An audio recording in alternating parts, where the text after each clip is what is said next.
আসসালামু আলাইকুম প্রিয় সপ্তম শ্রেণীর শিক্ষার্থীবৃন্দ, কেমন আছো তোমরা? আজ আলোচনা করব বাইনারি সংখ্যার গল্পের অনুমানের খেলা এই টপিকটি নিয়ে। তো চলো শুরু করি। অনুমানের খেলা। এসো একটি অনুমানের খেলা খেলি। খেলাটি হলো প্রিয় বই, প্রিয় বিখ্যাত ব্যক্তি বা প্রিয় সিনেমার নাম অনুমান করতে হবে। নিয়মটা বলে দেই। লটারি করে ক্লাসের সামনে একজন যাবে এবং প্রিয় কোনো বই, বিখ্যাত ব্যক্তি বা সিনেমার নাম মনে করে যাবে। সহপাঠীরা সবাই প্রশ্ন করে তার থেকে সঠিক উত্তরটি বের করে নিয়ে আসার চেষ্টা করবে। কিন্তু কয়েকটি শর্ত আছে। তো এই খেলাটি খেলতে গেলে কিছু শর্ত এখানে দেওয়া আছে। তো চলো শর্তগুলো কি বলছে আমরা বোঝার চেষ্টা করি। বলছে যে প্রশ্নগুলোর কোনোটিরই উত্তর সে মুখে বা ইশারায় বলতে পারবে না। তার হাতে একটি টর্চ বা লাইটের সুইচ থাকবে। তাকে উত্তর দিতে হবে সেই আলো জ্বালিয়ে অথবা না জ্বালিয়ে। প্রশ্নের উত্তর যদি হ্যাঁ হয় তাহলে একবার আলো জ্বালাবে, যদি না হয় তবে আলো জ্বালাবে না। মনে করো সালমা মনে মনে ভেবে নিল জাতীয় কবি কাজী নজরুল ইসলামের নাম। এবার সবাই কিভাবে সালমাকে প্রশ্ন করছে দেখো। এটা কি কোনো বই? সালমা আলো জ্বালাবে না।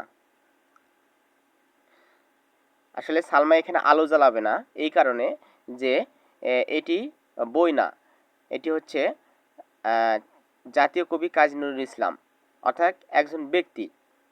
এই কারণে এখানে সে আলো জ্বালাবে না। এটা কি কোনো ব্যক্তি? সালমা আলো জ্বালাবে। আলো জ্বালাবে এই কারণে যে এটি ব্যক্তি। তিনি কি কোনো লেখক? সালমা আলো জ্বালাবে। হ্যাঁ, কাজী নজরুল ইসলাম ছিলেন একজন লেখক, এজন্য সালমা আলো জ্বালাবে। তিনি কি এখনো বেঁচে আছেন? সালমা আলো জ্বালাবে না, কারণ এখন তিনি বেঁচে নেই। তিনি কি কবিতা লিখতেন? আলো জ্বালাবে। হ্যাঁ, তিনি কবিতা লিখতেন। তার জন্ম কি বরিশালে? আলো জ্বালাবে না, কারণ তার জন্ম বরিশালে নয়। তার জন্ম কি বর্তমান পশ্চিমবঙ্গে? সালমা আলো জ্বালাবে। হ্যাঁ, কারণ তার জন্ম বর্তমান পশ্চিমবঙ্গে। তিনি কি নারী? আলো জ্বালাবে না, কারণ তিনি নারী নন। তিনি কি বিশ্বকবি রবীন্দ্রনাথ ঠাকুর? সালমা আলো জ্বালাবে না, কারণ তিনি তো বিশ্বকবি রবীন্দ্রনাথ ঠাকুর নন। তার মৃত্যু কি ঢাকায় হয়েছিল? সালমা আলো জ্বালাবে। হ্যাঁ, তার মৃত্যু ঢাকায় হয়েছিল। তিনি কি বিদ্রোহী কবি কাজী নজরুল ইসলাম? আলো জ্বালাবে। হ্যাঁ, কারণ তিনি বিদ্রোহী কবি কাজী নজরুল ইসলাম। অর্থাৎ সালমা মনে মনে ভেবেছিলেন জাতীয় বা বিদ্রোহী কবি কাজী নজরুল ইসলামের কথা, এজন্য সে আলো জ্বালাবে। এরপর বলছে যে কেমন হলো খেলাটি। এখানে প্রশ্ন করছে খেলাটি কেমন হলো। এবার ভেবে দেখো আলো জ্বালানো ছাড়াও আরও কী কী উপায়ে তুমি হ্যাঁ অথবা না বোঝাতে পারো। সেই উপায়গুলো নিচে সেই উপায়গুলো দিয়ে নিচের সারণীটি পূরণ করো। এখানে দুইটা পদ্ধতি আগে থেকেই দেওয়া আছে। তো বাকি তিনটা পদ্ধতি কিন্তু আমি আগে থেকেই লিখে রাখছি। তো দেখো এখানে প্রথমে বলছে যে মাথা বা হাত ব্যবহার করে ইশারার মাধ্যমে এক পাশে হা এবং অন্য পাশে না লেখা একটি কাগজ ব্যবহার করে। এরপরে তুমি বলতে পারো যে চোখের পলক ফেলে, হ্যাঁ এবং না ফেলে না বুঝিয়ে। অর্থাৎ এখানে বলছে যদি প্রশ্নটি সঠিক হয় তাহলে চোখের পলক পড়বে, আর প্রশ্নটি যদি ভুল হয় তাহলে চোখের পাতা অর্থাৎ চোখের পলক পড়বে না। তাহলেই বুঝিয়ে নেওয়া যাবে যে এটা না বুঝিয়েছে। করতালি দিয়ে হ্যাঁ এবং করতালি না দিয়ে না বুঝিয়ে, অর্থাৎ করতালি দিয়ে হ্যাঁ, প্রশ্নটি সঠিক হলে করতালি দিবে, আর প্রশ্নটি যদি সঠিক না হয় তাহলে করতালি দিবে না। বৃদ্ধাঙ্গুল, এরপর বলছে বৃদ্ধাঙ্গুল উপর বা নিচে করে হ্যাঁ বা না বুঝে, অর্থাৎ আমাদের যে বৃদ্ধাঙ্গুলি আছে এই বৃদ্ধাঙ্গুলি হচ্ছে আমরা যদি প্রশ্নটা সঠিক হয় তাহলে বৃদ্ধাঙ্গুলি কি করব, যে উপরে উঠাবো, আর প্রশ্নটি যদি ভুল হয় তাহলে বৃদ্ধাঙ্গুলি উঠাবো না। ডিয়ার স্টুডেন্ট, আশা করি তোমরা এই বিষয়টি বুঝেছো। আচ্ছা, এরপরে আমরা পরের পৃষ্ঠা কি আছে সেটা দেখার চেষ্টা করব। বলছে আচ্ছা, খেয়াল করেছো যে খেলাটির মাঝে তোমরা একটি সংকেত ব্যবহার করেছো। হ্যাঁ বলতে হলে আলো জ্বালিয়েছো, আর না হলে আলো বন্ধ রেখেছো। এমন সংকেতের মাধ্যমে কেবল হ্যাঁ আর না ব্যবহার করে বেশ কঠিন একটি সিদ্ধান্ত তোমরা নিতে পেরেছো। আরেকটু মনোযোগ দিয়ে খেয়াল করে দেখো যে তোমাদের লাইট বাল্ব বা টর্চের বাল্বে সুইচ টিপে বিদ্যুতের উপস্থিতি নিশ্চিত করলে আলো জ্বলে। সুতরাং বিদ্যুতের উপস্থিতি মানে হ্যাঁ, আর অনুপস্থিতি মানে না। এখন আমরা যদি গাণিতিকভাবে হ্যাঁ হলে 1 আর না হলে 0 অর্থাৎ 0 ধরে নিই, তাহলে বিদ্যুতের উপস্থিতি মানে 1 আর অনুপস্থিতি মানে 0 দাঁড়ায়। সে অর্থে তোমরা কেবল 1 বা 0 ব্যবহার করে সঠিক প্রশ্নের উত্তর বের করে নিয়ে আসতে পেরেছো এবং একটি সিদ্ধান্তে উপনীত হয়েছো। অনেকটা সময় হয়তো লেগেছে, কিন্তু হ্যাঁ অথবা না ছাড়া আর কিছু কিন্তু জানার বা বোঝার প্রয়োজন হয়নি। এবার তোমাদের একটা মজার ব্যাপার বলি। তোমাদের চারপাশে computer, television, mobile phone, calculator এরকম যত জিনিস দেখছো, এরা সবাই আসলে এই অনুমানের খেলার মতো করেই কাজ করে।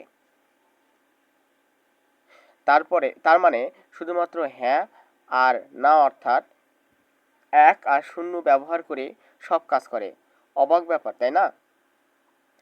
এই যন্ত্রগুলি আসলে বিদ্যুতের উপস্থিতি বা অনুপস্থিতির সংকেত ব্যবহার করেই আমরা কম্পিউটারে ভিডিও গেম খেলি, সিনেমা দেখি, লেখালেখি করি। কিন্তু সেই সংকেত তখন কেবল একটি হ্যাঁ বা একটি না এর মধ্যে সীমাবদ্ধ থাকে না। অনেকগুলো হ্যাঁ এবং না অর্থাৎ 1 আর 0 মিলিয়ে বড় একটি সংকেত তৈরি করা হয়। কিন্তু তার মাঝে এই দুটি ছাড়া অন্য কোনো সংকেত থাকে না। তো এখানে দেওয়া আছে, তাহলে যন্ত্রের গণনা পদ্ধতিতে 0, হ্যাঁ এখানে 0 অথবা 1 এবং আচ্ছা এখানে আমরা 0 লিখছি, তাহলে এখানে লিখব যে 1, এই দুটি সংকেত রয়েছে। তাহলে আমরা বুঝতে পারলাম যে যন্ত্রের গণনা পদ্ধতিতে 0 এবং 1 ছাড়া আর কোনো সংখ্যা নেই।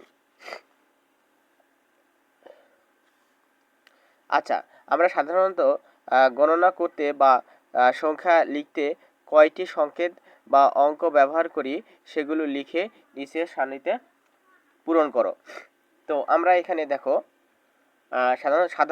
সাধারণত গণনা করতে আমরা কিন্তু সাধারণত গণনা করতে 0 থেকে 9 পর্যন্ত এই সংখ্যাগুলো ব্যবহার করি। তাহলে আমরা লিখতে পারবো 0, 1, 2, 3, 4, 5, 6, 7, 8, 9। এরপর বলা আছে, আমরা যেমন গণিত বা গণনা করতে গিয়ে 0 থেকে 9 পর্যন্ত 10টি অঙ্ক দিয়ে তৈরি 10 ভিত্তিক বা দশমিক সংখ্যা পদ্ধতি ব্যবহার করি, কম্পিউটার বা ইলেকট্রনিক যন্ত্রের ক্ষেত্রে এমন নয়। কিন্তু কি আর করা, বেচারা সব কাজ ওই 0 আর 1 দিয়েই করতে হয়।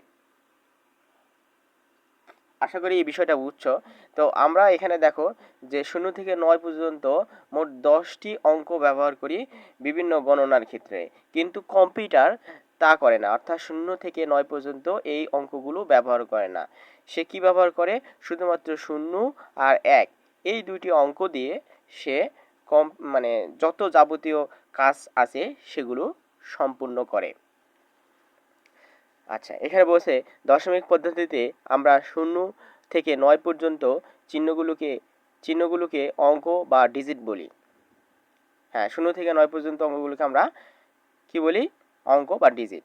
তাই বাইনারিরও 0 এবং 1 কে বাইনারি অঙ্ক বা বাইনারি ডিজিট বলা হয়। যেহেতু 0 এবং 1, সেই ক্ষেত্রে আমরা এটাকে বাইনারি অঙ্ক বা বাইনারি ডিজিট বলবো।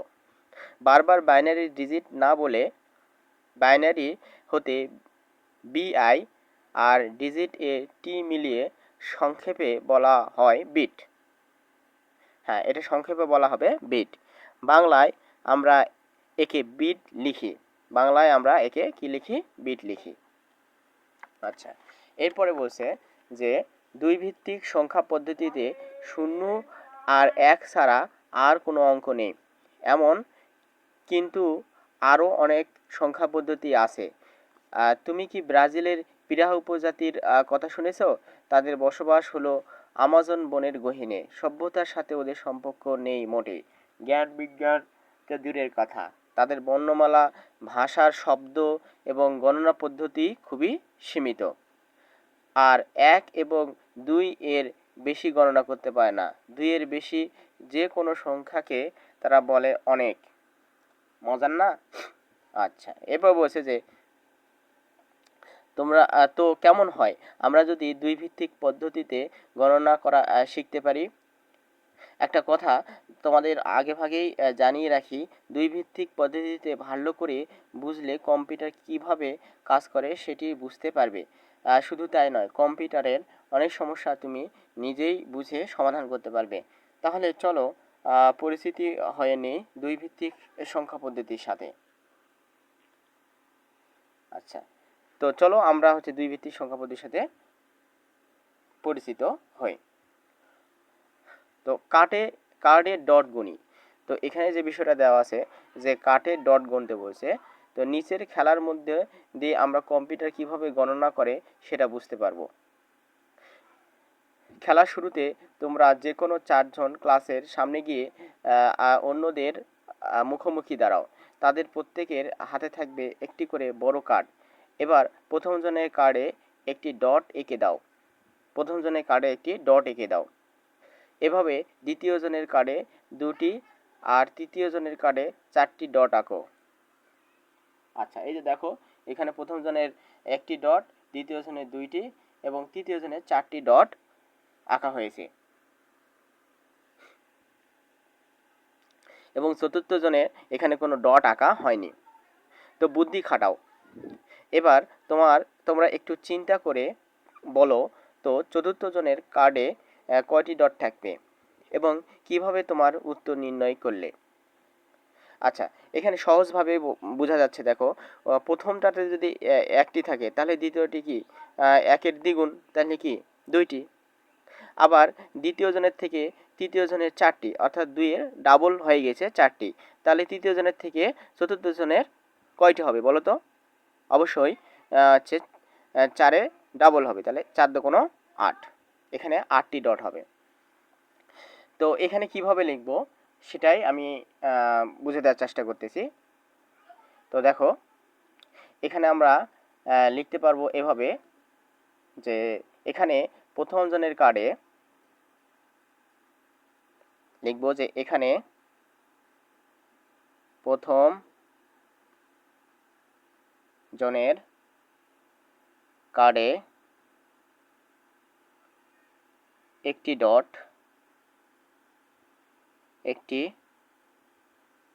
ডট এবং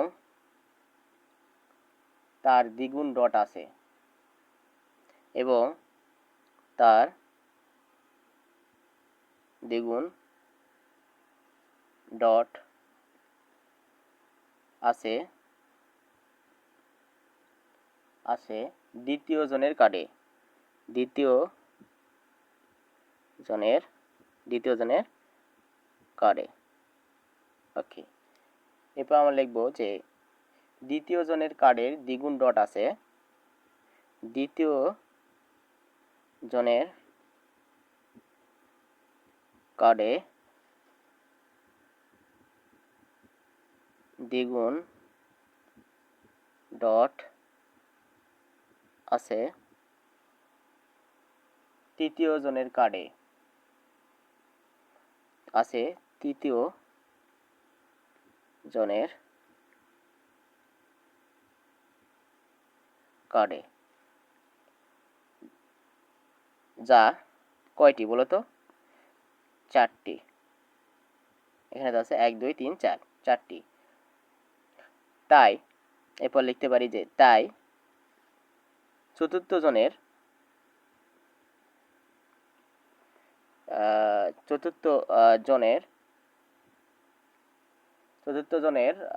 কার্ডে থাকবে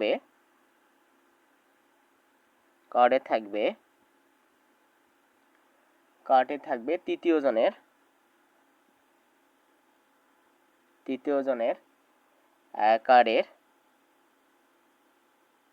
কার্ডের দ্বিগুণ,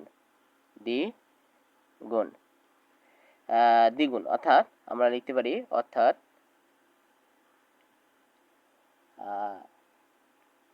4 গুণন 2, 4 দুগুণ 8, 8টি ডট। তাহলে আমরা এইভাবে এটা লিখতে পারি। তাহলে চতুর্থ জনে আমরা কার্ডে যে চতুর্থ জনের কার্ড আছে এই কার্ডে ডট দেবো কয়টি বলো তো? 8টি। এই যে 8টি বের হয়েছে, তাহলে আমরা 8টি দেব। 1 2 3 4, 1 2 3 4, অর্থাৎ 4 4 8টি।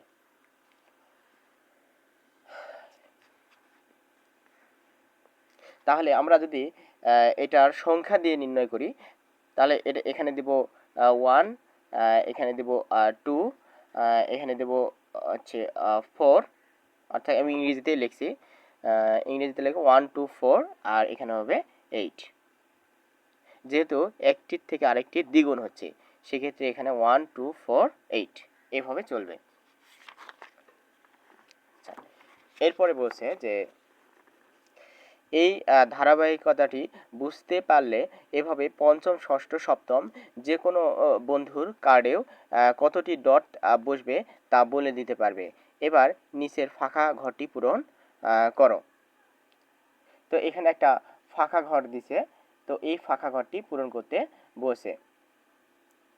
তো আজকে ভিডিওটি এই পর্যন্ত। যেহেতু ভিডিও অনেক লং হয়ে যাচ্ছে, আমি পরবর্তীতে কোনো একটা ভিডিওতে এই প্রতিটি থেকে, অর্থাৎ এই যে কাজটি দিছে এই কাজটা থেকে আমি পরবর্তীতে ভিডিও আপলোড দেওয়ার চেষ্টা করব। ততদিন পর্যন্ত ভালো থেকো, সুস্থ থেকো। আল্লাহ হাফেজ।